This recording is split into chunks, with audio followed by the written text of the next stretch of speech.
けど久しぶりにバイブス上げてこう嬉しそうできるスイカ Good evening, everybody, and welcome back to another episode of the Castaway Anime Podcast. I am Neon Manta. And I'm Crunchy Bagels. And I did not prepare an intro for this one. We're talking about Frieren. Yeah, you like Frieren, right? Everyone likes Frieren. Yeah, we like Frieren, but I do have to burst a hole in your intro real quick. Don't you usually upload these things like in the afternoon? Yes. Hey, and you don't know. So you don't know. Maybe someone's gonna be watching this in the evening. We're appealing to the evening heads out there. Listen, we're the arbiters of evening, right? Yes, I mean, sometimes I upload them in the morning. Sometimes I think I switched to noon because that tends to get higher traffic. I don't actually know. I don't know. I don't know what peak anime podcast uploading time is. All I know is that it can't be at the same time as Trash Taste because they will take all the fucking traffic. Hey, you know what? The best time for anime podcasts is whatever time we upload. Exactly. We're the only anime podcast you'll ever need, viewer. You can go ahead and unsubscribe to Trash Taste, Rant Cafe, our mortal enemies, Trash Taste, especially Giga, who keeps stealing our thumbnails. That motherfucker can't keep getting away with it, stealing our goddamn thumbnails. He has to. I refuse to believe that it's a coincidence that he uses the exact same formatting that we do. Definitely did not take inspiration from him, and he just so happened to use the most popular character for the biggest part of his thumbnail like we do. Listen, nothing is a coincidence, especially that tin foil hat on the ground next to me. That was not a coincidence. Yeah, we are talking about Frieren. If you are a fan of the podcast or have been keeping up with the podcast like a good little boy, you will know that we talked about the first 4 episodes back in the fall 2023 seasonal cast, because they dropped the first 4 episodes all at once, despite it not being like a movie length premiere like Oshinoko was. That they just dropped 4 episodes to, I guess, establish the point of the show, and also to establish dominance, and yeah, perhaps also to be fair, it worked. It worked. Frieren is the most popular original show of the season.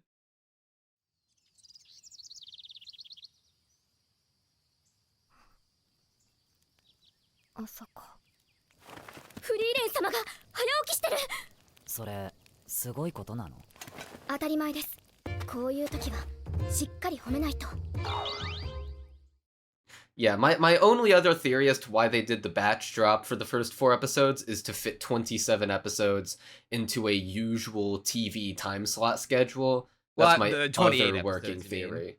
Oh, 28, yeah. Yeah, so we're gonna be covering Frieren in chunks of 8 episodes, because we already covered the first 4 back in the fall cast, so if you want to see that, go ahead and click the little card in the top right corner to, you know, pop back into that if you need a refresher, or in case you are curious on our thoughts on the first 4 episodes and you haven't heard them. Spoiler alert, we liked it, and it was one of the best it was one of the best first impressions of the season. Yeah, so I guess we'll talk about how our feelings evolved from there. I was definitely more positive on it than you were. You were preferring Undead Unluck as opposed to Frieren, just by a slight margin. Yeah, not because I disliked Frieren, but because I just gravitate more towards those flashy, bombastic, out there premise shows like Undead Unluck, as opposed to, you know. No, I was gonna say traditional, and that's still kind of true, but Frieren as a like fantasy adventure, it's kind of equally untrue to call it a traditional anime, because nowadays fantasy adventure anime means a goddamn isekai or like native isekai or some bullshit like that, where they take a fantasy premise and just slap a gimmick onto it, whereas this one actually feels like it was like born and bred to be an actual fantasy story that was like thought of from the ground up and not banking on any kind of stupid ass gimmick.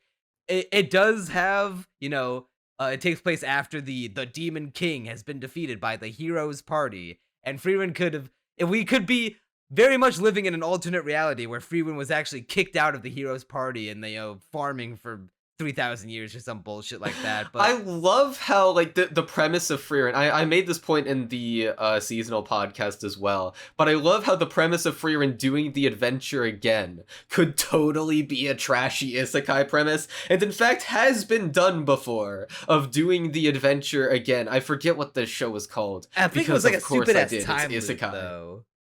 Or it was either a time loop or it was about a guy who got isekai'd, did the entire journey, and then got isekai'd again. Well, that was this season. There was one. No, there was like one earlier, season, like the one no? like it was the guy. It was with the girl who once he like slapped her, she like became immediately obedient. Well, I didn't. That was probably the one season where I didn't watch any of the isekai. I think that was with. God, when was that? I don't know. I couldn't fucking tell you, hombre. They all blend together into a gray goo. Exactly, because I know there was one season where I think it was the season with Red Joker on. But yeah, I think that's the one where you told him to kill about. himself. Yeah, that was the one where I told him to. I pulled a Frieren and told him to kill himself. Yeah, you were ahead of the curve on that one. I predicted Frieren. I knew it all along. Yeah, so I guess we just have to ask the big question now that's on everyone's minds, especially posed to you, who maker of the legendary rant, will Frieren revive Studio Madhouse?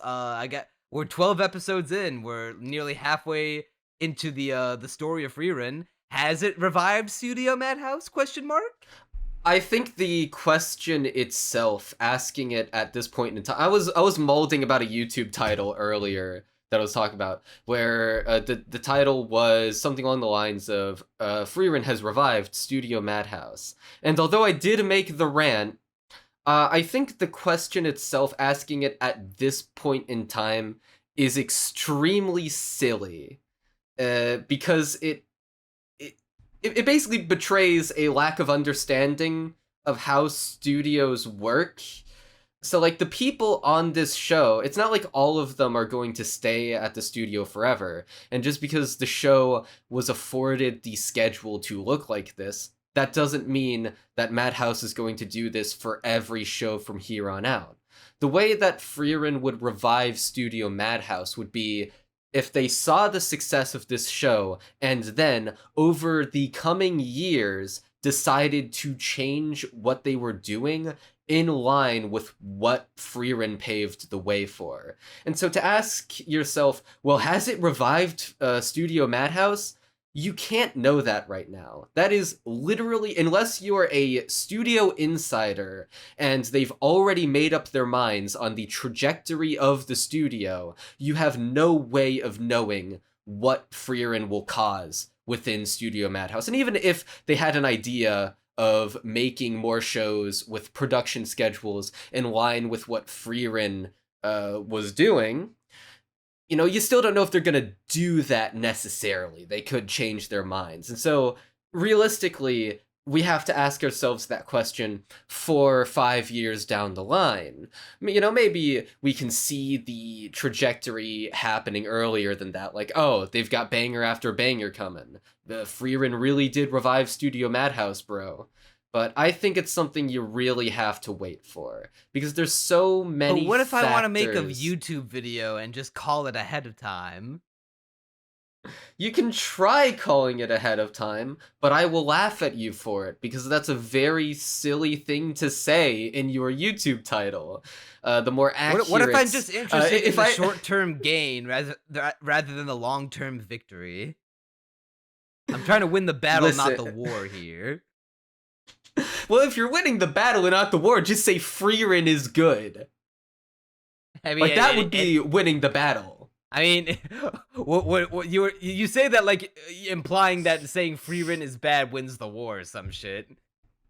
Well, no, that's not what I'm meaning to imply, but what I'm saying is, saying Frieren is good is the short-term version of what reviving Studio Madhouse would be. They got their shit together for this anime. That would be the battle. The next battle would be the next show. Put out in, like, how long? When was the last, like, unequivocally good Madhouse show? I'd have to look at their schedule for that. I know Sunny Boy I was gonna say Sunny fans. Boy.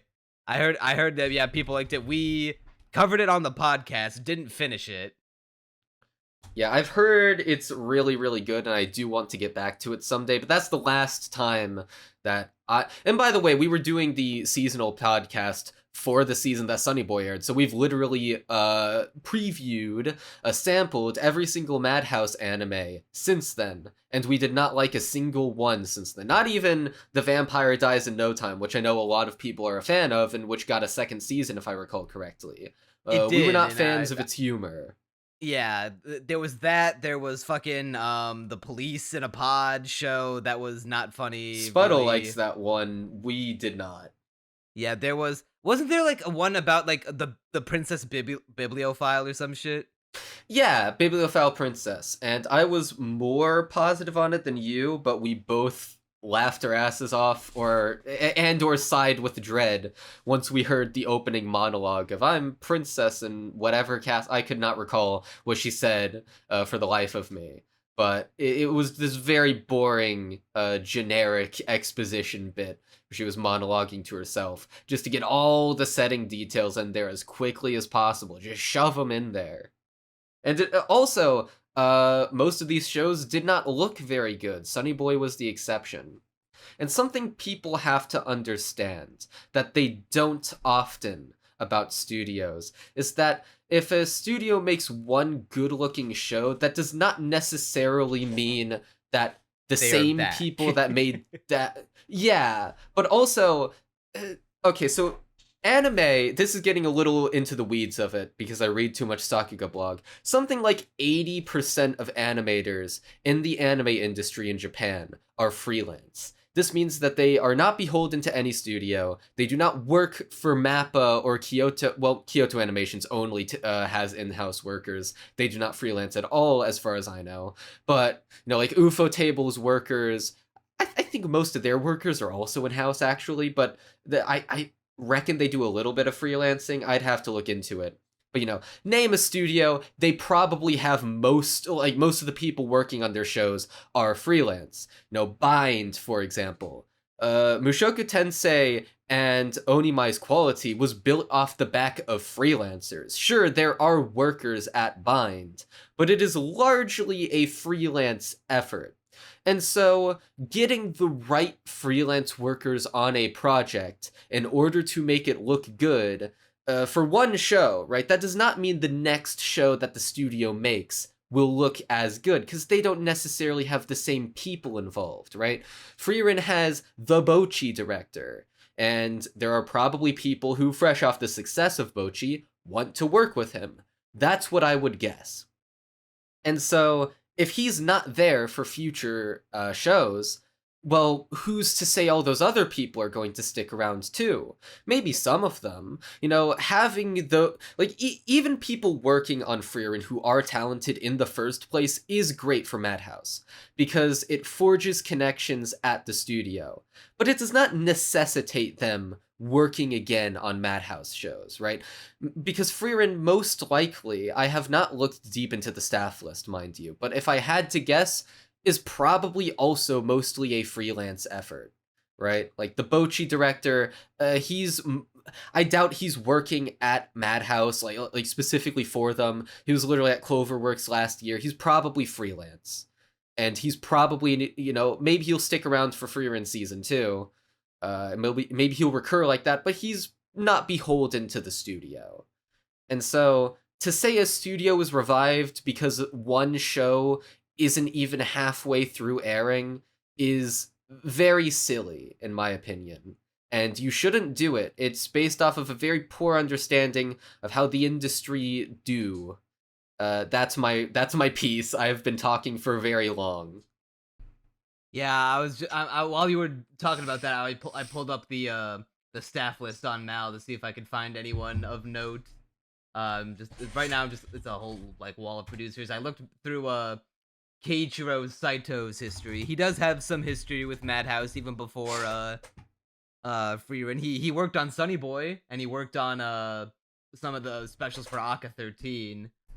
But yeah, he was mostly a key animator with an occasional episode director credit. He didn't make his directorial debut until Bocchi, and I can only presume, springboarding off of that wild success, he landed the directing seat for Frieren. Okay, yeah, and he, being someone who has worked with Madhouse before, probably did benefit this show a lot because he's used to how they run things and used to some of the in-house staff that do work at Madhouse. Yeah, it looks like the writer who did the script and series composition, Tomohiro Suzuki. He looks to be a Madhouse staple. He's been in the game since 2011. Started at Sunrise with Tiger and Bunny. Then has been working with bouncing between Sunrise and Madhouse. He got in with One Punch Man. He wrote he did the anime script writing for One Punch Man. First and second season, and again some of Aka 13.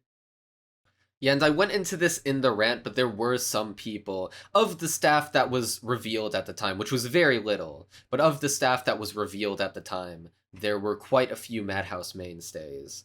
I really need to read the Sakuga blog article they did recently on Frieren. I've been meaning to, but I've been putting it off because reading. Ew. I say while reading like a volume of light novel every other day. Yeah, so with Frieren, while it's too early to say if Madhouse is finally back, boys, this is definitely the biggest Madhouse dub in what maybe One Punch Man. It's not has nearly cracked the success like in the mainstream that One Punch Man has. That's not just like a landmark in anime. That's like a landmark in television. Yeah, so God, I need to look through Madhouse's stuff. I'm really partial to No Game No Life and Ore Monogatari. I actually think I like No Game No Life a little more than One Punch Man, but don't tell Neon that. I think it was okay. No Game No Life was before One Punch Man. Let's see, spring. Oh, well, both of them were before One Punch Man, so there you go. Let's see, I'm looking through their list right now, and I mean, there's No Game No Life 0. Oh, well, I guess No Game No Life 0, but I haven't seen that. Let's see, for whatever Aka reason. 13. There's a place further than the universe. I know a lot of people like that. That show's good, but it wasn't like it. It's kind of like, I hate to say fallen off, but you just don't see it be brought up nearly as much as when it was out. Whereas people are still talking about One Punch Man to this day. Well, yeah, people will always talk about One Punch Man because it was such a breakout success. Yeah, and also is just good, to be fair. But yeah, this is definitely their biggest and best show since One Punch Man. Yeah, but like even like earlier this year, Yamada, My Love Story with Yamada-kun, that show did not look especially good. It didn't look terrible, but first episode did not impress visually, whereas Frieren looks immaculate at every possible chance. It's the kind of fantasy world where you look at it, it's like, I want to live there. I want to be cozy like Frieren. And I want to wrap myself in blanket and eat burger.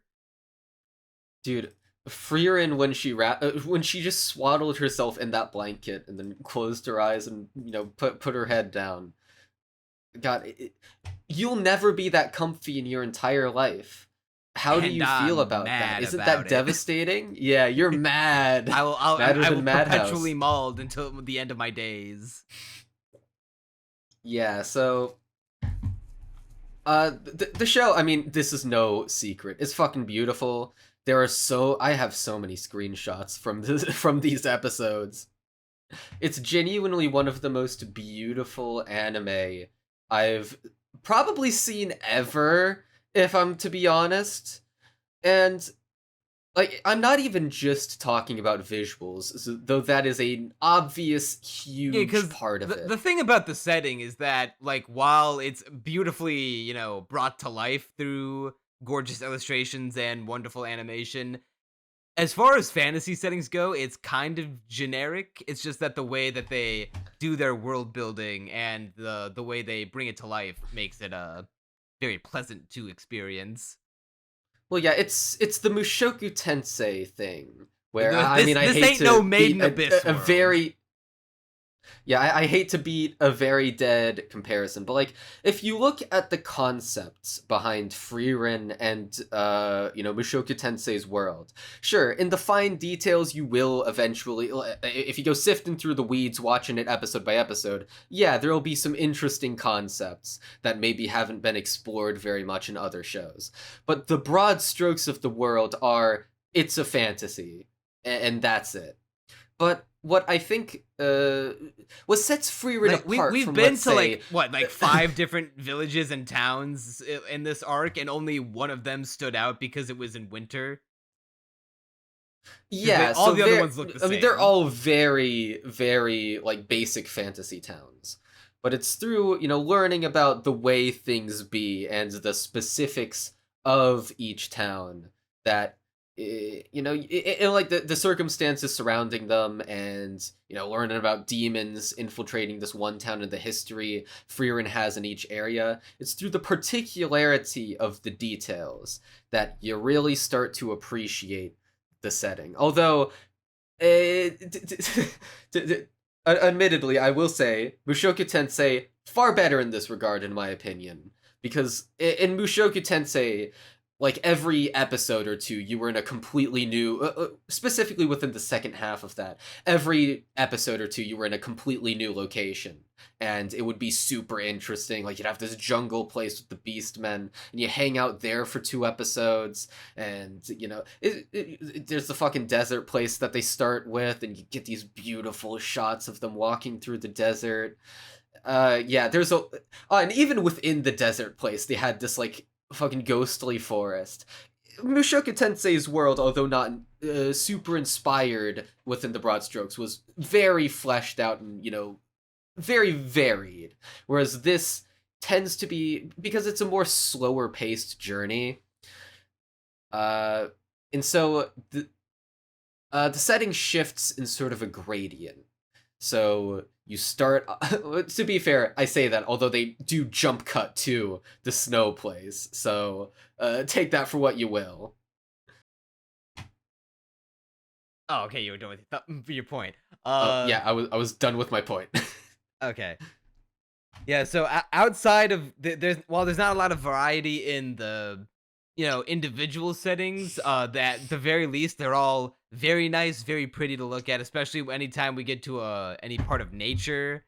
It's the kind of world where you want to bring a little lounge chair, unfold it, and just lean back, set up a little hammock, hook it up to a couple trees, and just fucking listen to the atmosphere and the beautiful Evan Call music.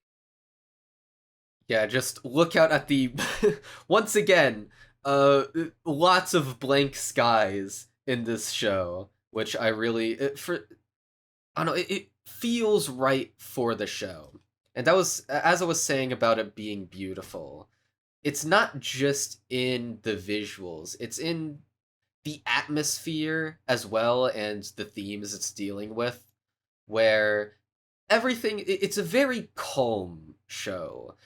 2 of the main cast are not ones to emote very often. They are extremely deadpan. They're both the deadpan characters. Yeah, one is just a little more deadpan. But in fact, I would even argue that Stark, the only time he ever breaks deadpan is for comedic effect, because when you think about it, he's like, if Frieren and Fern are deadpan like 80% of the time, he's 50% deadpan. Yeah, so Stark to me is like let's say your average, like, energetic fucking young dude who's filled with the adventuring spirit. Although, to be fair, Stark is a coward. But where this show what I love sets about it, hold on, I'm about to add a qualifier. Man. Yeah, he's literally. I mean, we can get into that later, but the point I'm getting at is, he is that trope, but it's like Frieren has, instead of making that his entire character, it decides to depict all of the moments where he's not energetic, where they're just bumming around in this world where things can't be high octane all the time. And Basically, so in that he's sense, Zenitsu, but tolerable. come on, even comparing him to Zenitsu is a disgrace to his character. Oh my lord. I just needed to take that shot at Demon Slayer any chance I can. Hey, I'm right there with you, just taking pot shots constantly. But yeah, like, the atmosphere is very palpable, even 12 episodes in. And, yeah, the themes, although not nearly as relevant to this specific chunk of episodes, we're sort of moving on to the adventure stage of things, and, you know, focusing on the moment to moment. Nonetheless, that does tinge what we are watching. And so in that sense, it does have a certain beauty to it. Although the atmosphere is definitely changing. It's gotten a little livelier since the first 4 episodes. You can tell that the cast are starting to, you know, get stuck more and more together, start to like each other more, and things have livened up a lot. And we've even got like a couple of back-to-back almost shonen-esque battle episodes, which are huge, you know, definitely very different in terms of atmosphere than the first 4 episodes. Yeah, and you know, it's not the kind of, you know, shoehorned action scene in like a shitty fantasy where it's like, hey, are you bored? Here, okay, we'll throw some flashing colors and loud clashing metal noises on screen to snap you out of the funk that with the boring spell that we put you under. This felt very natural. This felt like a natural increase in tension as soon as we got introduced to the demons and Frieren's going into her total demon death, all demons must die racist arc. Hell yeah, the only time racism was justified. Yeah. To be fair, the show does go out of its way to firmly establish that do not give them sympathy. Demons are in fact all monsters and they all deserve to die. They admit it so themselves. Yeah, they're... Okay, I'm not sure how much I want to get into this, but I guess we can just tackle it out of order. Well, we can hold off on a little bit. That'd be the teaser before we get to the main course. Okay, yeah. I guess we should back off to talk about where we left off in the show at large. So, Frieren is the story of, you know, Frieren the elf mage, member of the hero's party that slew the demon lord, lived on without making any true connections to those around her, even like her friends that she went on this big 10-year journey with. She ended up kind of taking them for granted before they started to pass on one by one. And so she takes on one of her friend's apprentices as her own in order to learn about true human connections. And then when we last left our merry band of Frieren and Fern, they're about to set off on another 10-year quest to the land of Oriole, where her master Flam found a way, allegedly, to converse with the dead. And so she wants to take this quest to communicate with the soul of Himmel, the hero, one last time so she can get her closure. It's a story about reestablishing lost connections and finding closure, which is great for this story about an nigh immortal elf girl. Yeah, the entire thing is about this idea of, well, if you can live forever, you know, how do you just not get bored of everything? How do you not become completely detached from the world around you? And the answer is by making bonds with people and trying your best to maintain them. Because it is my theory, at least, that even if you were to be able to live as long as Frieren, you know, you'd still never lose the innate human drive to connect with people. And that, you know, it just... Like, sure, I imagine there would be... I think the thing about Frieren, periods... though, is that she never had that drive to begin with, because before she was born into a village of elves where, you know, elves can live for like over 1,000 years. That's like a typical Well, to be fair, we don't even know the exact time span of an elf. We Like, don't we know for a really fact that know. Frieren is over 1,000 years old, but we don't know is that make The her... other elf we meet seems to have lived far longer than her, and still says, yeah, see you in another 3 centuries. Yeah, so maybe they live for like 10,000 years. Who knows? Like, she's always going on about how, 2 to 3 years, or even like a 50-year gap is like, yeah, come on, that's like nothing.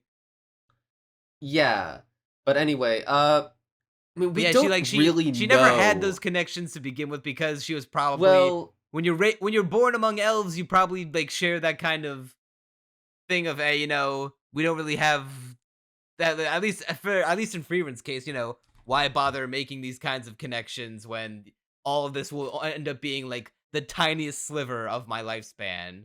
So I'm just gonna... well, not to be even fair, bother, among bro. elves, they would be able to live among each other for that long. But it is also stated that elves, I mean, Frieren even says, yo, I haven't seen an elf in, like, I think it was 500 years, something like that. And it's implied, either implied or directly stated, that they too tends to live solitarily. There was also a genocide of them, so I mean, that might have helped things along. Yeah, there's a point where she says, we elves, like, we tend to live in solitude, and so it's rare for, not only just to see an elf, but it's also rare for an elf to see another elf. It had been like centuries before since Frieren herself had seen one of her own kind before the monk. And then she says, we elves lack romantic feelings and reproductive instincts. We're quietly going extinct. And then I took that as my call to action. The job may be daunting and I may not survive in the end, but with Frieren at my side, I will repopulate the elven race. You heard of the Octomob? I'm about to become the Pentaconta dad, motherfucker. See, when I heard that line, I was like, oh, all the porn artists just, they got instant amnesia, could not remember that line, and just drew away anyway.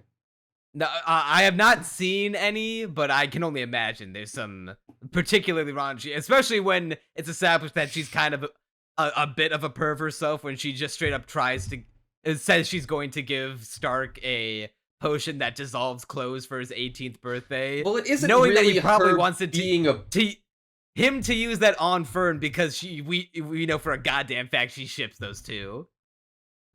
Well, yeah, they're absolutely getting together, but I'm not sure if Frieren even really... I mean, all she says is... I mean, it wasn't like a secret plot of hers to get them together. She was just like, oh, hey, I think that human males, like this. I think it comes in part from a lack of understanding, because she does not feel those feelings herself. That's probably true, but at the same time, I think the idea of her silently trying to get him to bang is very funny. That is very funny. I'm a bit skeptical as to the theory so far. Like, I would they're love all that riding theory in the to back turn of a out horse true. cart together, and Fern and Stark are doing their classic shtick. If Stark says something kind of cringeworthy, and Fern goes, "Damn, you're kind of cringe, bro. You weirdo perv." And Stark's like, "Oh, come on, man. They cut a brother some slack." And then meanwhile, Frieren's just sitting, sitting on her knees, hands on her knees, and then silently staring and thinking in her head like, kiss, kiss, kiss, kiss. Oh, I was thinking that every time they were on screen together, or that one shot of both of their hands like right next to each other on both sides of the screen. I'm just saying that little moment. Whoever where, storyboarded that, the little scene where they're cleaning off the snow off of the little cabin, and Fern's about to slip off, but Stark catches her before she falls. It's the little things, man. We don't need big sweeping gestures. We just need little moments like that to stir the pot. I'm just saying they are perfect for each other. They do in fact complete what was I each talking other. about? I forget. I think we sort of got sidetracked. Something about elves and lifespans. And then I sidetracked. I was talking about how much I want to impregnate Frieren. And then it just spiraled from there. Yeah, I was talking about how, we don't know when she became unattached from the world. All we know is that she is now, and elves do tend to live solitarily. But she nonetheless has experienced firsthand the value of human connections and how those 10 years of her life were like the most important of them all in a way. But she didn't even realize it until it was too late. Yeah. And, it's about not taking for granted the time you're spending with others. And that's why, we're having this journey someone who, even if you can live for 1,000 years, if you don't have the proper connections and you don't maintain relationships with people, you could live forever, but you could still have regrets. Ain't that a fucking bitch? Yeah, I mean, I'm in the camp where I want desperately to live as long as Frieren does. I think that would be cool as shit. I want a Frieren lifespan. I just want to live for a few thousand years. Imagine how much history you would watch unfold. Imagine how much anime you could maybe you could finally watch One Piece. Finally, given a Frieren lifespan, I could. I am interested in the concept of ageless immortality, or at the very least, living for multiple centuries. Not because I just want to by itself, but because I like more the aspect of wisdom and just being able to have the most experiences that I possibly could, because as it stands right now, modern medicine might, bump it up a couple decades within the next, within this century maybe, but as of right now, the average human lifespan is 80s at the least, if you're unhealthy, around 100 if you lived a healthy life. We'll say, for the sake of conversation, 100 is the average human lifespan. That immediately, your childhood is probably gonna be gone. They can't even count towards experiences because you're gonna, outside of a few key ones, you're just gonna forget everything you did as a child. You don't even remember. Most people don't even remember being a fucking baby. Most humans are gaslit into thinking that they were once babies. You can show them all the photographic evidence and video evidence you want, but I couldn't. It was all photoshopped when I was a baby. Yeah, it was all doctored. Literally, my first memory is from when I was 3, and then after that, I think it skips ahead to 5. So it's very patchy. I feel like you don't keep an active memory of your history until you reach adolescence of around maybe 10 years of age, and even then I remember more of my life. I only started keeping track of my history when I was 14. That was when I only started first point in my life where I have a concrete when you reach timeline. adulthood is typically because that's when you're now thrust with more responsibilities of looking after yourself. You're starting to whatever step you take the first step to building your future, building your career. You now are expected to give back to society by getting a job and making something of yourself. So I definitely have the biggest concentration of experiences I can pull from age 17 onward, which is coincidentally when I got my first job. Yeah, I mean, my 2 biggest wants in life: I want to live for at least a few centuries, and then 2, I want to have a perfect memory. And I'm actually slightly optimistic that with AI we can find the secrets to those. I know I'm very AI cynical overall, but in an ideal world with how rapidly it's evolving, I wonder if we're not that far off from just being able to fucking download our consciousness to the World Wide Web. In an ideal world, let's say 2 decades from now, we've got AI advanced enough that we tell it, find out how to live forever, and it comes back with a pretty solid answer that we can then start, integrating into people's lives. Of course, gotta at keep first it's consuming gonna be adrenochrome. Of course, at the beginning, it's probably going to be rich people over, but I'm a little optimistic that by the time I'm, maybe 60 years old, I could have at least something to enhance my lifespan. I'm holding out want a some robot. hope. I just want a cyborg limb. I don't want any cyborg limbs, actually, unless that's the secret to living forever, which it could be. Just download your consciousness onto a robot. That I'd be chill with that. He just reenact plastic memories. Yeah, literally. I mean, hey, if you can make them human, although in plastic memories they died after 10 years, so Well, it's a small price to pay. The technology wasn't there yet. yeah, we've once again gotten sidetracked, but the point is, I find Frieren interesting. Obviously for all the stuff that the show, says about her and about her, ideologies and the way she's grown. But I really connect with her in the sense that I want to live as long as she does. And also, we even in this block of episodes, we have this fight between Aura and Frieren, and Aura's like, yo, I've been training for 500 years. Imagine how much character development you could have over 500 years. Imagine how learned and wise you could become if you set your minds to it. Obviously, Frieren doesn't really, not as much. She's kind of a wreck in many ways, but nonetheless, just imagine how cool it would be to accrue all those, all those experiences, all those memories, all that knowledge within, that time frame.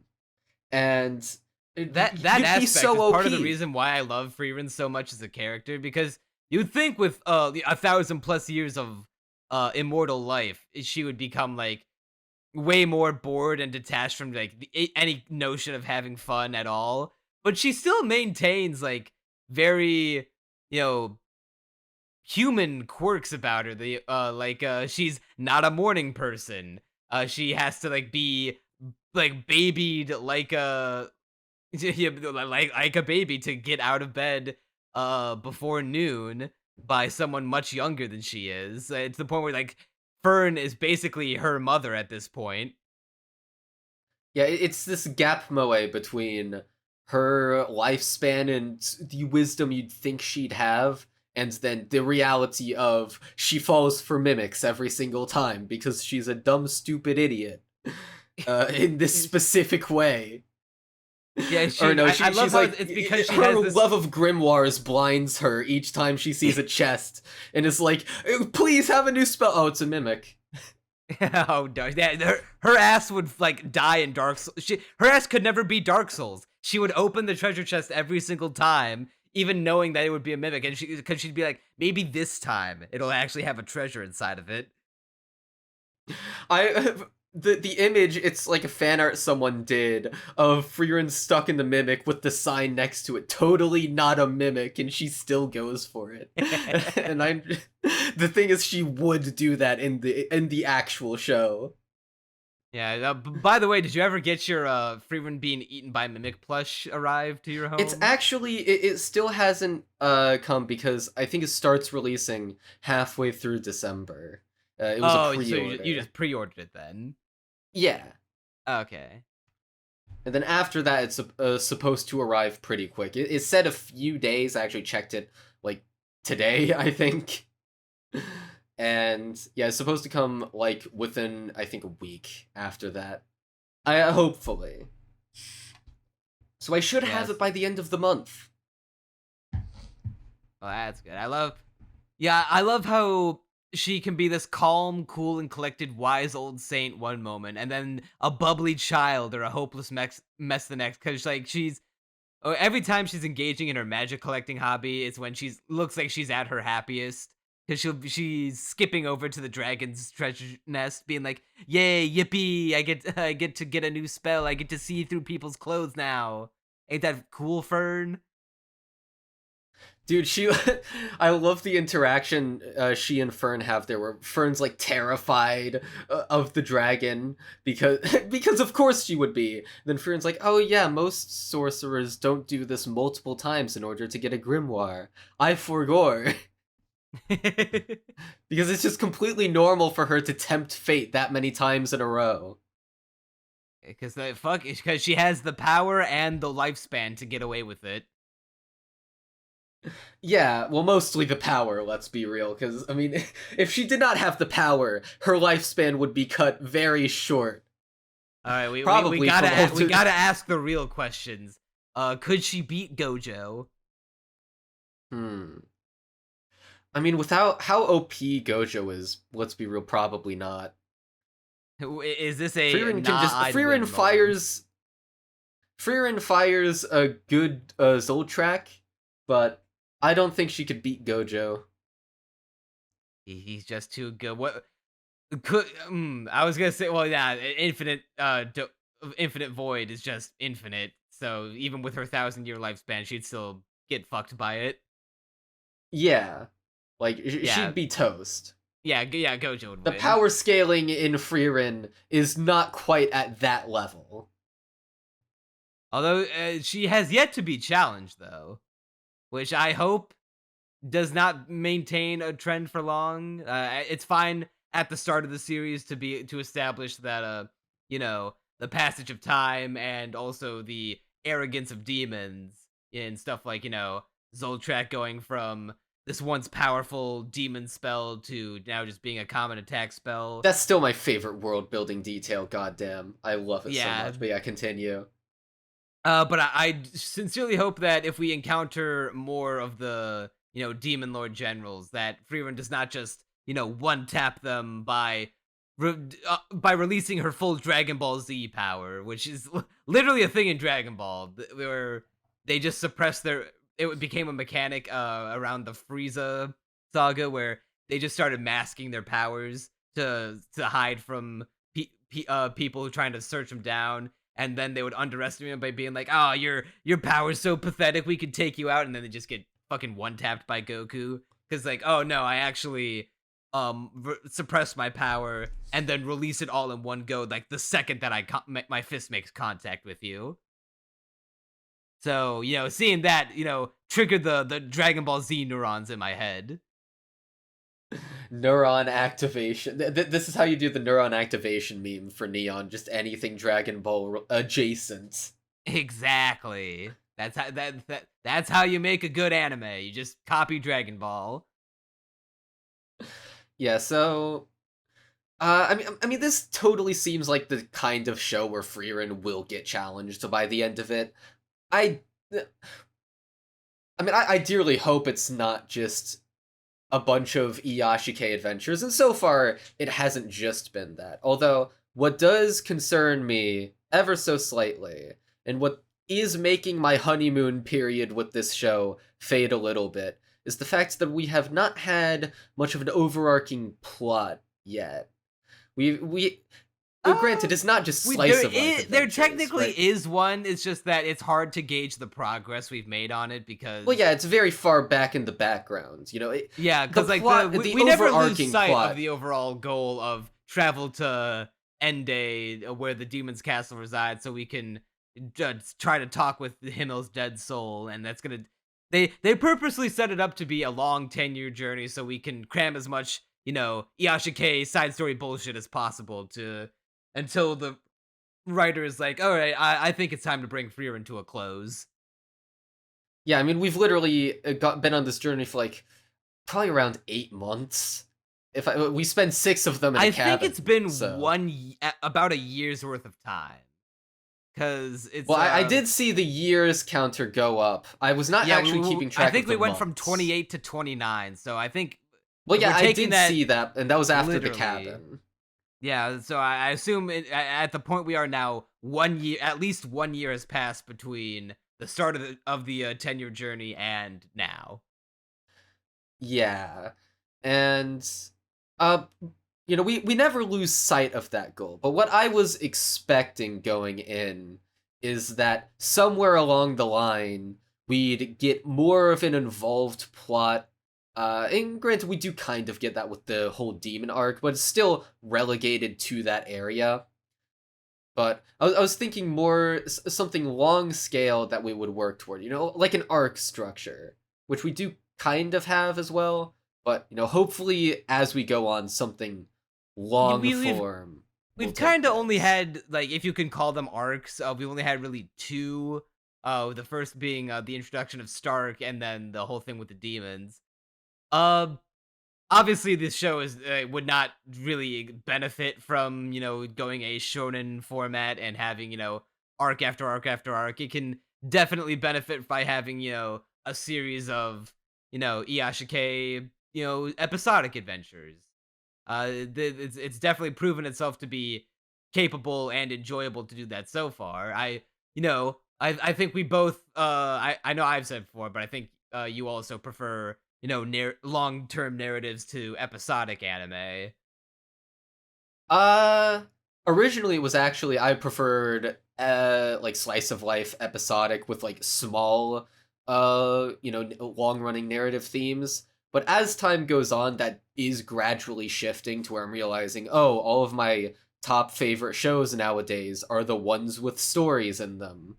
Like Sangatsu no Lion and Barakamon, where Barakamon, although it is a slice of life, it also has a very strong narrative hook that you are seeing progressed episode by episode.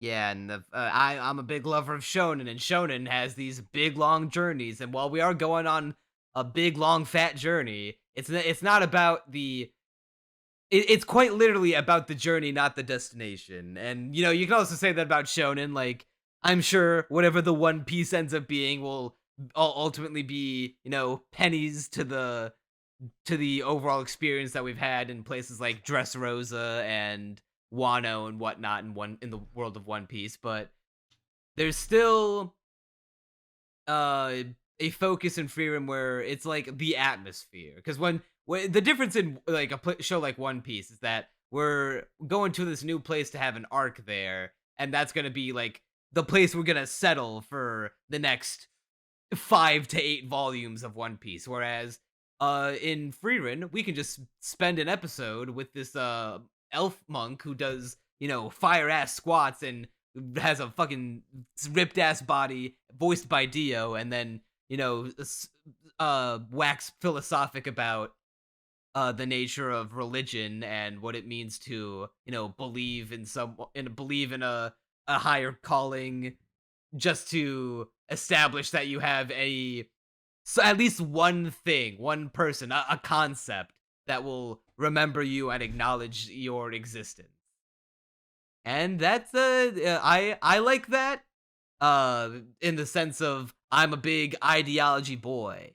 I like to consume media that has something to say about life and what the authors take, the characters take, and therefore the authors take on the world is. And there's a lot of that going on in Frieren.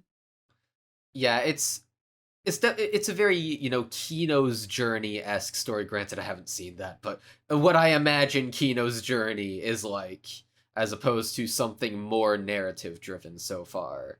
Although, once again, we do stay within the demon arc for a while, and yeah, I mean, I definitely very much enjoy it. The episodes, despite being so slowly, so calm and tepid in many ways, are nonetheless feel so fast to watch. Like, you blink and the episodes are over. At least that's my experience, where it does not feel like 25 minutes. They do I disagree. They definitely feel like 25 minutes. It's not like Zom 100 or Jujutsu Kaisen, and purposely so, because this is a lot more slower paced than those shows. Because whereas I can turn on an episode of Zom 100 or JJK and be like, oh yeah, this is awesome. This is a great episode. What the fuck? It's only been it's been 24 minutes. I thought it's only been like 12. Whereas each one of these episodes have most certainly felt like their length. Well, see, what I mean when I say that is that I'm so entertained and engaged with what I'm watching that it's like that. It's no time slog flies by when you're any having means. fun thing. Yeah. I mean, the episodes felt shorter than Jujutsu Kaisen's, honestly, even though Jujutsu Kaisen is such a fast-paced show. And the answer is, I just like Frieren more. It's more engaging to me. It's more my beat. So let me ask you then: is Frieren better than the Shibuya incident arc? Fuck yeah. Okay, well, I guess I'll have to keep that question in mind when we return to talking about Jujutsu Kaisen. I forget, is it on the schedule for this month? Oh no, it's not. It's not gonna be on the Yeah, schedule we're until waiting a next long month. time to get back to it. Yeah. Oh god, oh no, going bi-weekly was a mistake. Well, we'll have to correct it immediately. Doing twice a week will overcompensate. Oh my lord. No, I don't think neither of us would have the time. We'd never put a video out again. I mean, it's already dubious that you're getting the Bocchi video out, what, by the end of this month? Good luck. Well, I'll save this for, after the podcast, but I want to devote a little more time to Bocchi and also kind of keep that video in my back pocket because I kind of wanted to blow up when it comes out, so I'm going to try to time its release around, either whenever the Bocchi compilation movie comes out, or what I'm really hoping for around that time is the announcement of a season 2. But that's not. Oh, so you're dropping a tactical nuke on the Bocchi fandom. Yes. I but I do want to get a video out before the end of the month, and I will try to hold myself to that. All I can say is Godspeed, brother. Yeah. So, I guess we can spend the rest of the podcast talking about the individual arcs. So the first one is the introduction of Stark, the apprentice of Aizen the dwarf. Yeah, so Stark is at first. Okay, so we go to this village, right? And there's this dragon right next to it. And they're like, "Ayo, bro, why would you like? How is this village still standing?" And we learn that there's this dude named Stark, this red-haired boy with a scar on his face and a big ol' axe to wield. And they're coincidentally, he's coincidentally the one that they're looking for, because Aizen had told Frieren, "Hey, yo, I have an apprentice. You might want to meet him. He's pretty cool. You might want to have him in your party." And they meet him, and what they learn is the standoff did not necessarily go as the townsfolk understand it, because he's he big literally ol' just One coward. Punch Man kinged it. Yeah, he stood in front of the dragon. It ran away. Everyone thought he beat it up. I think people saw that he fought it off. Well, they saw that he scared it off, but I think the people just thought that he was so powerful. The dragon's like, "Oh, he'll." Well, yeah, that to be fair, there won't were bother us witnesses when he's here. Yeah, but they do laud him as a great and powerful warrior, and feed him and house him and make sure he's up to tip-top shape and keep him around to train to presumably In case eventually that beat mean the old dragon again. ever comes back, we got a Stark with his name on it. Yeah, but the issue is Stark has almost no combat experience. He's Zenitsu. He's trained. Yeah, he's trained, and he does wield a good axe, and he can make an entire ravine out of a cliff, but he don't actually know how he's gonna fare against a dragon. It's a dragon, my guy. And yeah, but he's kind of been just lying to them this entire time. Where yeah, like, so I could take it on. Yeah, nah, I'd win. What I was worried was gonna happen with this character is that he was going to be, this faker, and that we'd see him grow up to be a capable warrior over the course of the series. But I thought it was just gonna be, oh, he's actually this little crybaby coward piss baby. But in actuality, he's not only powerful with his axe and good at it, capable of splitting ravines. He's actually has the potential to be more powerful than even Aizen, because we see Stark tell the story of how he got this scar on his forehead. That it wasn't by any battle with any monster. It was from Aizen himself, who struck him as one of the last moments that they had interactions with. So he had struck him presumably for his cowardice, and so Stark took that as to mean like, oh, my master was angry with me, so I shall not disappoint him any further, and I shall just leave him. But in actuality, it was because Aizen reflexively punched him out of fear because he feared his potential. And that so Stark, it has the potential to surpass that of even the legendary dwarf hero Aizen, who helped slay the Demon King. And so when he goes to fight the dragon, Frieren is like, "Listen, all I need is 30 seconds for you to distract the dragon, and then I can finish it off with my magic." And so Stark's like, he finally builds up the resolve to be like, you know what? I'm scared, but I'll do it anyway. And he fights the dragon, and he's like, "Come on, Frieren, it's been 30 seconds. Please, just do something." And Frieren's like, "Bro, it's already dead. You already killed the dragon." And I was like, hell yeah. Yeah, that was definitely a pop-off moment. He had the power within him the whole time. He just had to believe in himself. Yeah, so Stark is essentially someone who, in this very, very, calm, collected show, tries to give it a little more spice, a little more life to it, a little more energy. And like we previously mentioned, it's a little dash of it. It's a tiny hint of it. But he gets most of the best jokes in the show. Yeah, he's a part of them.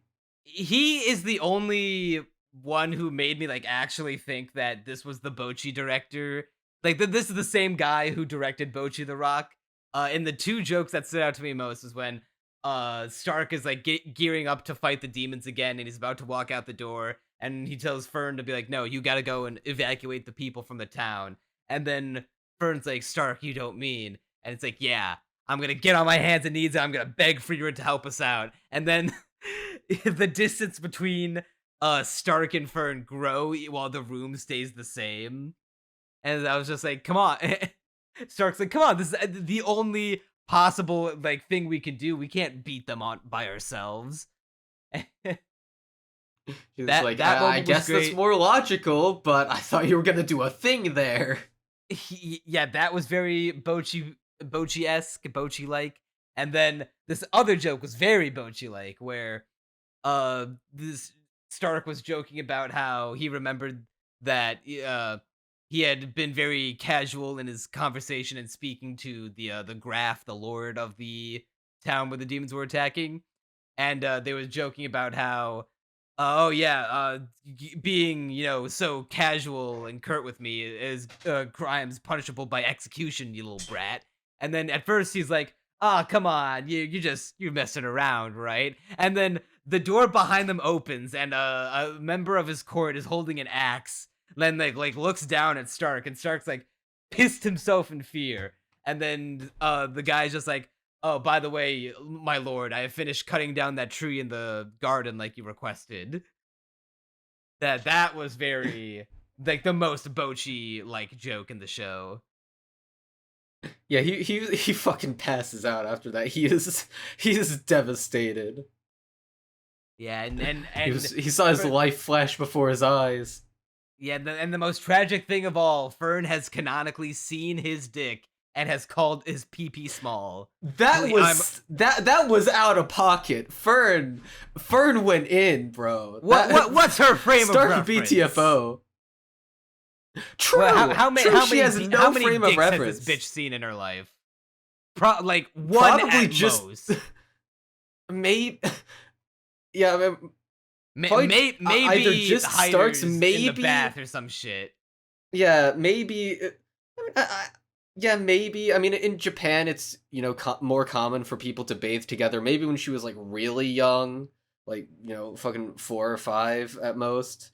But yeah, other than that, probably not very. Listen, maybe Hyder was just so packing, and her memory is so vivid from that moment that that's her only frame of reference. Now everyone else is tiny, and Stark maybe has he was to get rocking decimated for it. Maybe he was rocking a soft 10, and he's got a soft 5 or 6, and she was like, "Wow, damn, bro, you live like that? Sad, bro. I'm crying IRL." Bro, Stark BTFO, that's all I can say. I felt for him in that moment. My man. It's okay. I have faith that one day she's gonna be singing a different tune when it's them together sharing a bed. I do really enjoy Fern and Stark's dynamic for being just so harsher towards him than anyone else. And it's a very couples dynamic where they're just very she's very blunt with him. I love the bit where Frieren passes out on the spot. He's like, okay, give it to me, give it to me, come on. I want to hold Frieren. She's like protected of protected. Mom of her said it's almost. my turn to hold the elf. That scene just gives me pure joy. That is such a good moment. And yeah, Fern's just like, ew, gross perv. I'll carry her myself. And like the funny thing is, he has no ill intentions. He genuinely wants to carry her because it's like the gentlemanly thing to do, and so that way Fern doesn't have to do it herself. But she still does it anyway because she just doesn't trust him for some reason. She's distrustful of the male in the party. They're truly talk about oppression. Well, she also just calls him perv for no reason, even when she knows for a fact that there's no reason for it. Like he says, "Oh hey, what does that potion do, Frieren?" And it's the clothes dissolving potion that she scrounged up just a tiny bit of it left, and Fern calls him a pervert for no reason. Yeah, but free my man, he didn't do nothing. Yeah, free hashtag free Stark. He is the most punished character on the show. Not even close. Yeah, I mean, even outside the fact that his family was murdered by monsters and he was forced to run as a kid. Yeah, we kind of did skip over that when calling him the most punished character. I think him getting called his penis tiny by Fern was more tragic. True. Actually, so Fern's an orphan. His family got murdered. Frieren's family got murdered. Maybe perhaps this is a family that they found. Perhaps this is a found family coming together. You never know. I love the found family trope. I love Dragon Maid. Same here, brother. I mean, we both gave it a 10, so there we go. Yeah, I don't know if Frieren's on, pace for a 10, but it's definitely getting a good score. Yeah, I mean, it could, considering its runtime, I think it could still salvage a 10. Yeah, it's got 16 episodes for us left. They could very much, push the envelope into masterpiece territory.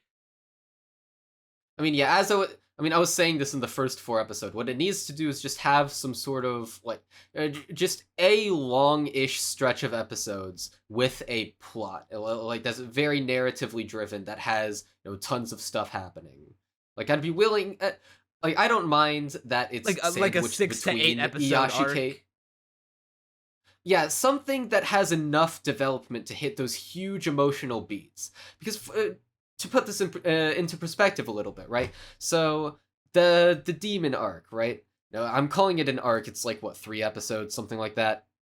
And although the demons are interesting in the sense that you are learning about them and about demon culture and society and how they operate, the demons themselves are not interesting characters. They're interesting as threats and, for the fact that they are demons and you are just learning about them, but not as, once again, characters. Yeah, even Aura is an intimidating threat and has a cool power, but as a character, she's just kind of a psychopath as well. They're all just psychopaths. Yeah, I love how Frieren is just flat out racist towards all of them. Then not a shred of sympathy. She made that mistake once, never again. Bro, I genuinely thought it was going to go into a nature versus nurture direction. Little did I know, it is just in their nature to be psychopaths. Yeah, they were in fact born evil. Yeah, so I mean, I guess I guess there's no nuance to it, which I mean, on the one hand, I it is kind of disagree. I like how much nuance is no, in there being no nuance, because the demons are evolved monsters. They're highly intelligent. They've copied human speech, and so that's their greatest power, even outside of their mass amounts of magic. It's the fact that you can blow shit up with magic all you want, but when you there's nothing more powerful than words. And we see that exemplified multiple times throughout the demon arc. First with the flashback of the demons are okay. So to establish Frieren's hatred of demons, they killed her family, and so that's that. But then there was a moment when she was traveling with the heroes. Alright, I do party. need to butt in real quick since you do seem to be going on for a while. I don't actually think we disagree with it. I was getting to it, but yeah, you can go ahead. Okay. So the demons, they are man-eating monsters and imitate human speech as a means to killing their prey.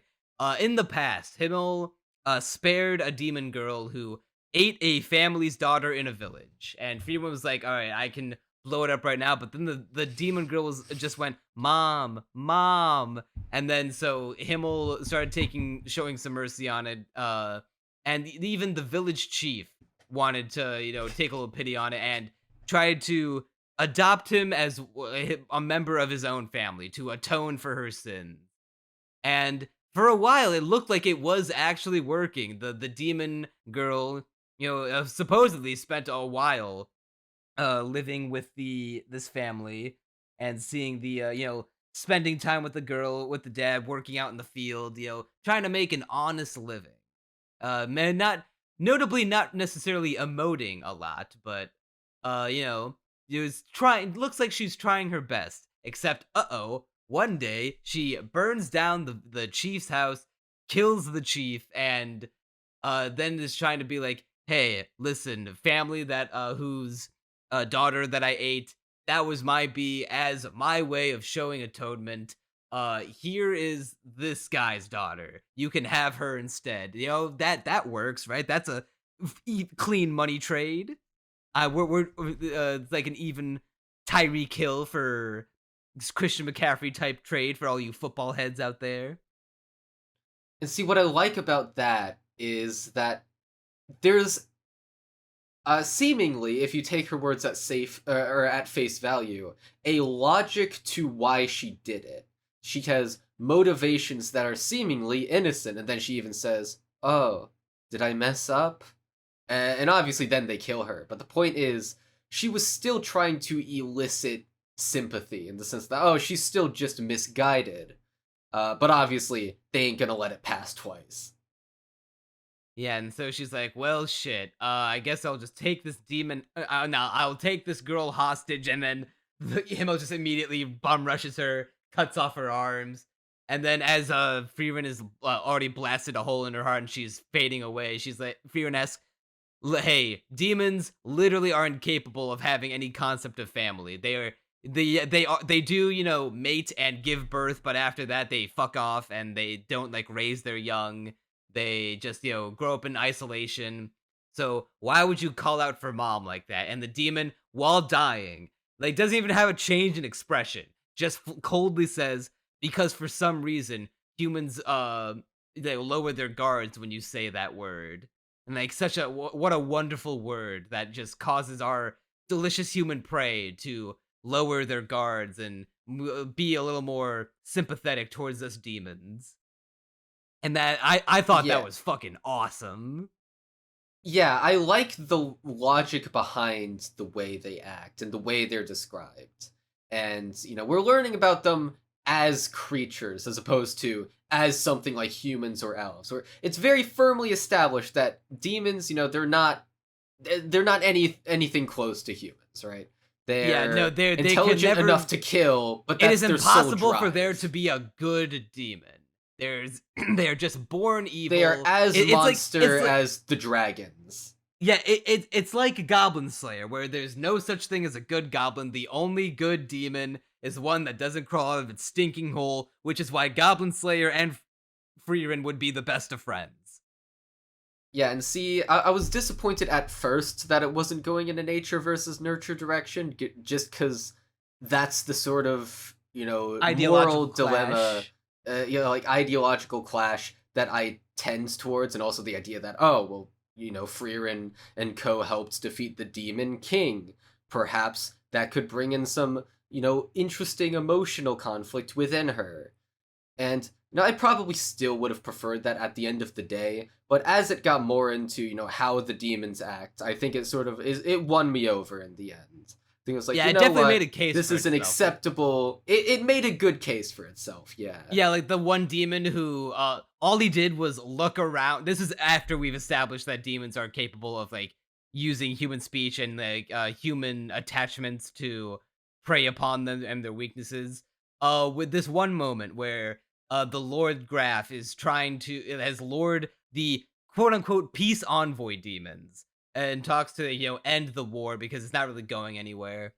And so it was actually a trap by the humans all along. They're going to kill the peace envoys, and because, peace was never an option. However, all it takes is one look around this room that belonged to the Lord's son who died fighting the demons. And so then the demon says, hey, you know what? We have something in common. The way you lost your son in this war, I lost my father in this war. That looks like the sword that claimed my father's life. So why don't we just cease this pointless bloodshed and let bygones be bygones and push forward into an era of peace and prosperity among both our camps? He was all full of shit, and it is just like, even afterwards, like one of the demon girls is asking him, hey, what's a father? And he just like beats the fuck out of me, bro. I just said it because it worked. Yeah, the line "What's a father?" like hits so hard to me. It's like deliciously. It really, yeah. And they really are just psychopaths.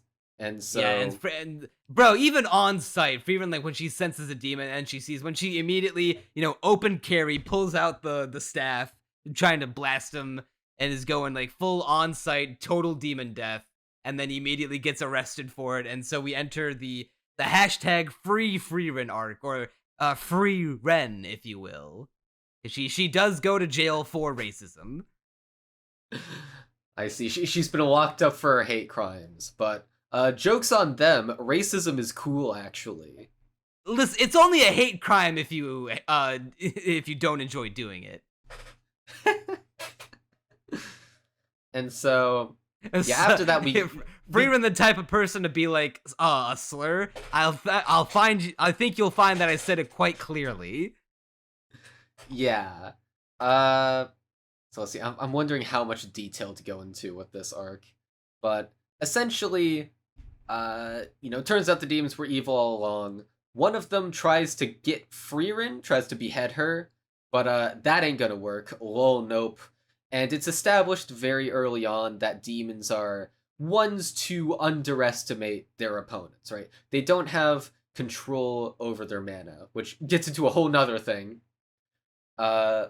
Basically, sorcerers can control their mana and hide it from the world, But that is seen as doing that distasteful by.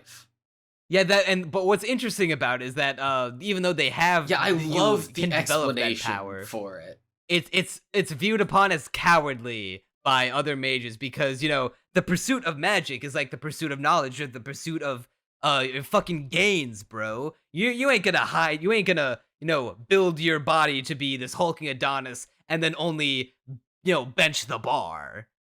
What would the specific point explanations and the way it's explained is sort of like status and power in demon society, where the more mana you have, the higher ranking you are within society, because it's a strong. It's basically fucking.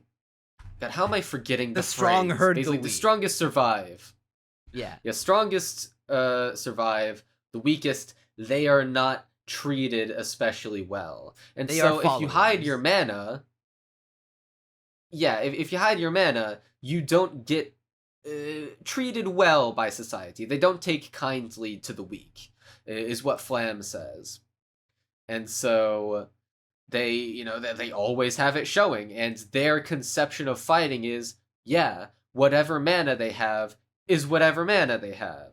And my mana, bigger than theirs. Therefore, I'm better. Bigger mana, better demon.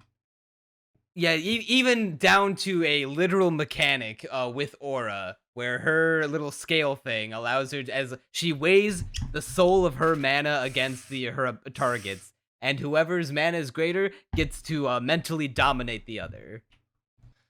Yeah, and this is where we get to the infamous kill yourself now scene. Because Frieren, most of the episode is flashback, and pretty interesting flashbacks as well, because we learn more about Frieren's past, about her with Flam, about her past with the other people in the hero's party, about demon society and how it works, and the big message that the flashback wants you to take away in the context of the fight is that Frieren, yeah, she was just hiding how powerful she was. She is crazy, bro. Dude, that shot where it zooms out with all her fucking mana, and it's like at first it reaches from end to end of the screen, and it takes a while for it to zoom out, as she reveals it to Aura. It's definitely the most raw moment in the entire show so far. Yeah, it be crazy. While the obvious of this fight was the outcome of this fight rather was obvious, considering how much they were building up you have to suppress your mana, Frieren. Flam just might as well just be beating it over the head with her. I mean, there's only one way to beat a demon. You have to be as unfair as they are. You just have you gotta play dirty. You gotta channel your inner Eddie Guerrero. You gotta lie, cheat, and steal. And so I do like the explanation behind why they're hiding mana too, because Frieren, with her backstory, hates demons with a passion, and she has trained both her magic and hiding her mana, and this has been passed down by Flam too. So Flam, who also hates demons, is the one who taught her this. It has specifically been designed. Hey, there you go. Nature nurture. Racism Frieren. Isn't born; it's taught. It is in fact taught from generation to generation, passed down like a holy grail. And now Frieren will pass on this knowledge to us, and we will internalize it. Yeah, and I just like that her magic is specifically made to kill demons, and at the end, it's revealed she's Frieren the Slayer, bro. She is known throughout demon society as the one to have killed the most demons of anyone to have ever lived, over the course of her absurdly long lifespan. She is, in fact, a the demon killing slayer. machine. She's a better demon slayer than Tanjiro, man. I mean, what's Tanjiro's demon body count compared to Frieren's? Has he been killing them for 1,000 years? That's what I thought. Tanjiro BTFO. Yeah, bro. Frieren would thrive in the Demon Slayer universe. She'd look at all that water breathing, sword breathing, pussy shit, and be like, "Wow, nice technique, idiot." Now, Zolturaku, and just fucking one shot Muzan. Yeah, bro, she just lays waste to all the demons in that world specifically, and in this one, to be fair, because it is a cool moment, even if it is predictable, where the scale tips in favor of Frieren, and dude, this moment is actually kind of... Yeah, the animation of her unleashing all of her mana at once, and then having that be set to a chorus of song, so awesome. What's even...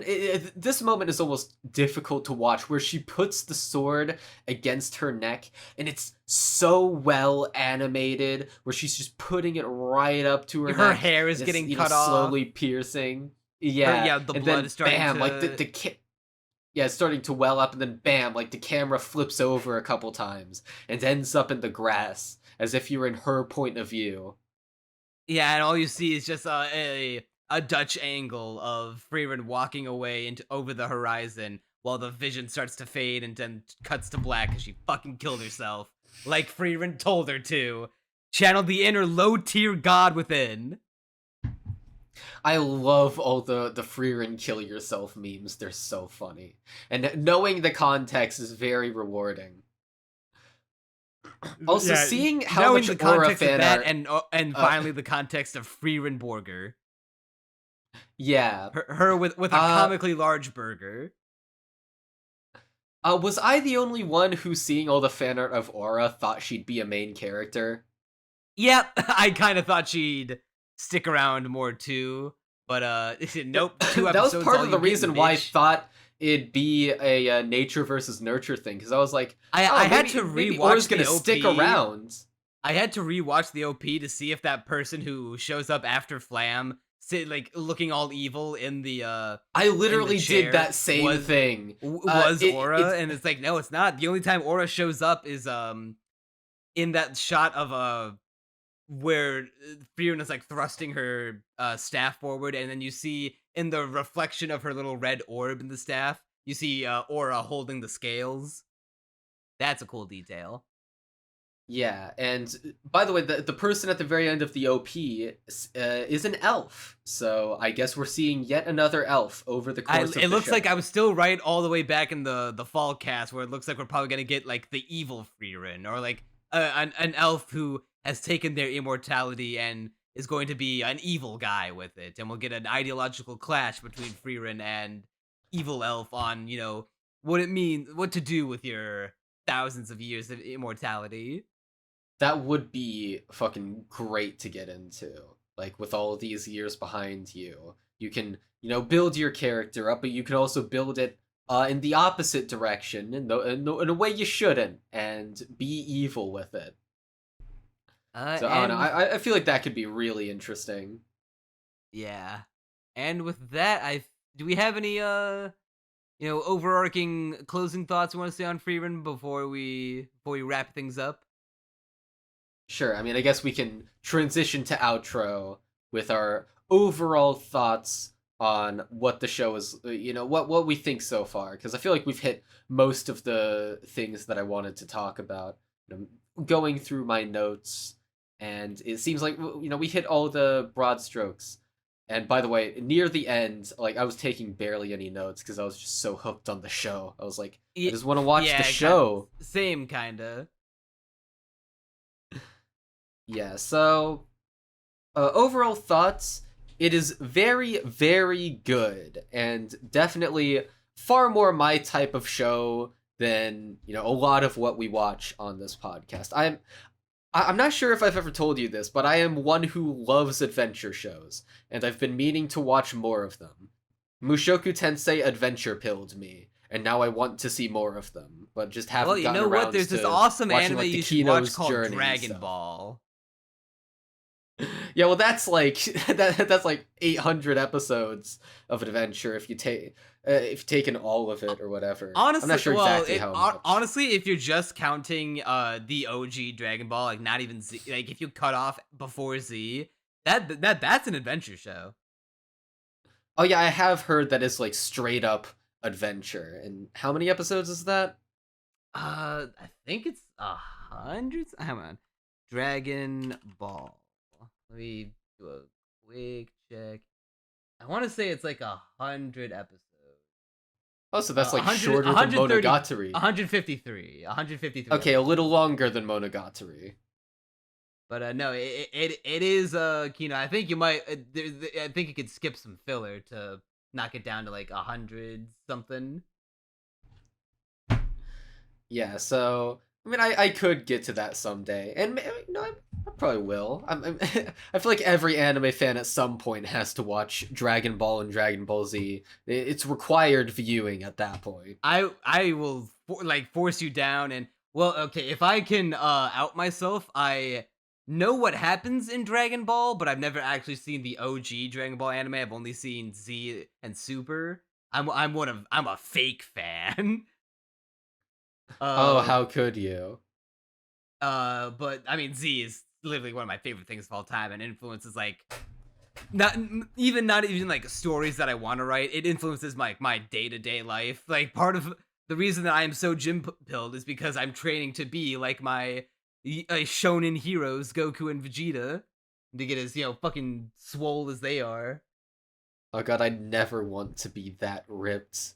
Well, that's highly unrealistic to obtain naturally, but just the nature of like self-improvement is like what drives me more than I want the Goku body. I more like I want to push myself like Goku and shatter my limits. I do see how that would be very motivating. And yeah, I mean, it's very much my type of show. I'm enjoying it so far. I mean, if we're doing the Mushoku Tensei and Frieren comparison that everyone has been doing, since admittedly they do look similar and are kind of similar in terms of being adventure shows, Mushoku Tensei is still the GOAT in that regard, to be fair. But Frieren is still so far making huge strides towards that. But see, the difference between Mushoku Tensei and Frieren is that Rudy is a lame racist, whereas Frieren is a based racist. You keep on saying he's a racist. I don't think he is. I literally. I'm just going off the slavery I know what you're referring to. I'm just going off the slavery comment. Yeah, but that wasn't racially based slavery. It was slavery as a concept. To be fair, he does enslave beast people, but he also like helps to be them fair, out he actually earlier. He does enslave like one particular race, but that doesn't make him a race. He literally helped other ones not get enslaved earlier. So you know what? It evens out. So he's the Thomas Jefferson of the Beastmen, is what you're saying. Yes. Hey, he spent some time in the Beast People's village for a while. Like got trained by him, and had a ball, and also got imprisoned by them at one point. Well, you know what? Frieren also got imprisoned for her racism, but she was justified in the end. Yeah, it was justified racism. She got to be racist and be right about it, and also kill the race that she is prejudiced against. Listen, Frieren may be enacting a genocide, but they genocided her kind first. So, all's fair is all I'm saying. It's the never-ending balanced cycle as all of things violence. should be. Yeah, so it overall... is, in fact, total demon death. So, main complaint, in quotations, is I just want, like, 6 to 8 episode arc, like you said. Just something with a whole bunch of meat to it that I can really just sink my teeth into and be like, yes, I am now eating the burger, but the burger is Frieren. Yeah, I would like to eat Frieren out. You are correct. I literally, I stayed quiet because I knew you were going to say something like that. I literally read you. What perfectly. Else do you want me to say when you say I want to eat well. Frieren? I meant Frieren the show, but as soon as it came out of my mouth, I knew instantly what came to your mind. Hey, don't act like you wouldn't if given the opportunity. Okay, fair. But she also canonically wouldn't necessarily enjoy it. I mean, maybe she'd enjoy the intimacy, but, she doesn't have a sex drive. Porn artists pretend you didn't maybe hear that she's more inclined to do it then. Maybe she'll just be like, yeah, fuck it, why not? I'm open to new experiences. Well, considering how long she's lived, that is probably not a new experience, let's be real. True. Come on, in her 1,000 years of living, she has to have tried it once. Has Frieren boned? She has to have. I genuinely would not believe it if you told me no. I would be like, but how? That would make for a funny joke where she could like come off as this old wise sage and then be like, wait, Frieren, you're a virgin?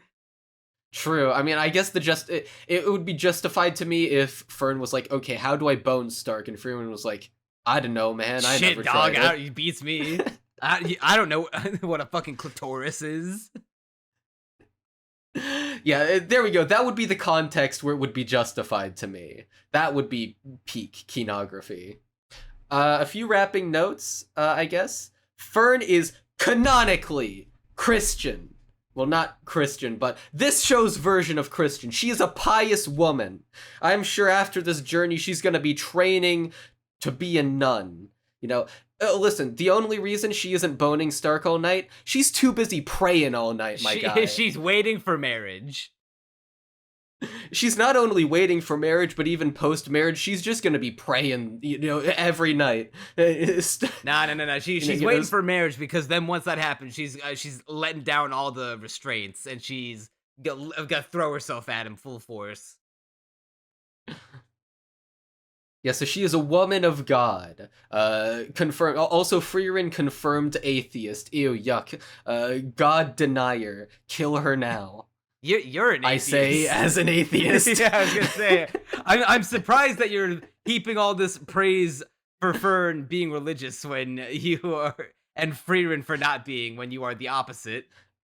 Well, see, what you're forgetting is that my ideologies change depending on who I'm trolling. My ideologies change depending on who I want to have sex with the most. Exactly. And then other than that, speaking of every sex, time we cannot go this podcast without mentioning the Lolly Chief. Yeah, she's funny. Actually, she appears so suddenly that I was like startled for a minute. I was like, oh my god, child jump scare. She's standing on her tiptoes to look up at Frieren. Yeah, just very suddenly. I have it screen capped. And then it cuts from that to her, like, barely being able to, meet her already short height. Yeah, Frieren does get naked at one point, which is based. Dude, let's be real. If we all had the potion that dissolved clothes, and Frieren was right there, I mean, I'd be Fern in that moment. Yeah, I would not be able to hold Hey, she didn't back. seem to mind. No, I think she's just cool with it. She just thought no care, not a single thought in her head. Man, it was so cute how Fern wanted to get Stark a birthday present, and she didn't even know it was his birthday, and he's never been given one before. And then she was like, "You know what? I'm gonna let's go pick something out for you, big boy." And then it's like, "Okay, how about this gold bed? No, too expensive." Dude, like I was saying earlier, the shot with both their hands in it. I'm just saying, whoever storyboarded that shot, they're cooking. They know what they were doing. They know what they were foreshadowing, what they were setting up. Yeah, I guess my biggest takeaway is that I want to eat the burger from Frieren. I want that comically large burger in my hands right now, and I want to eat it. That would be absolutely fun to eat. It's like a pizza-sized burger. It's like at the top of Maslow's hierarchy of needs, even more so than like, food, water, shelter, human connection. Frieren Borger, spelled Borgar.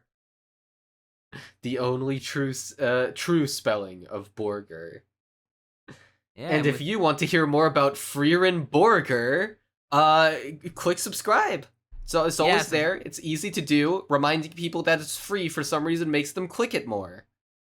Yeah, you do not need. This is not Twitch. You do not need to pay to subscribe to people on YouTube. You can just do it for free. Ren, haha. But you should give us notified.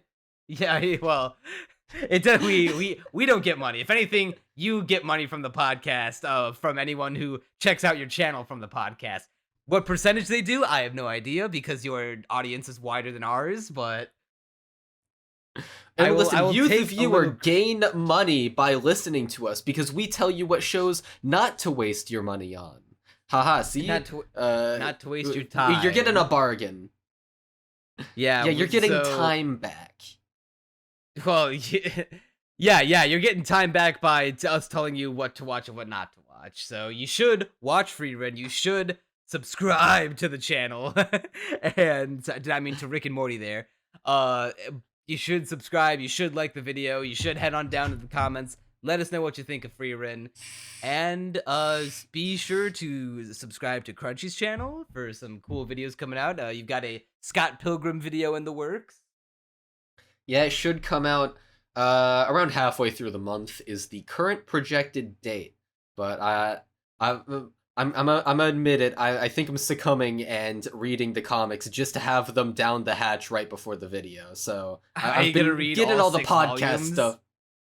I'm not sure how long they are, but I can try.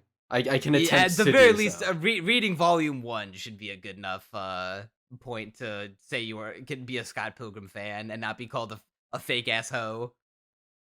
Yeah, well, probably up to volume 2. It would be the minimum for me, because that's the point where It in is both the the versus anime the world and one. in and also the point where in both the movie and the anime it sort of it becomes less good, because that's the point where the movie starts rushing, and that's where the anime does everything that Takes Off does. So yeah, probably up to there at the very least. If I read them really quick, maybe I'll end up getting to the end, but probably not. But we'll see. Yeah, no, I'll still keep toiling away at the Bocchi video, but for this month I'll try to get a Super Smash Brothers video out that I haven't seen anyone do before, so I gotta make sure I get it done in time so no one steals my fucking idea. Is it as legendary as Shafrilis's which Smash characters have canonically eaten pizza? Unfortunately, it will not be that out there, but it is an idea that still I've not seen anyone do, so we'll see. Alright, so I'm gonna read your mind. You know, we've been on this podcast long enough that I can read your mind, do the video faster than you, and get no views on it because I'm an anime channel.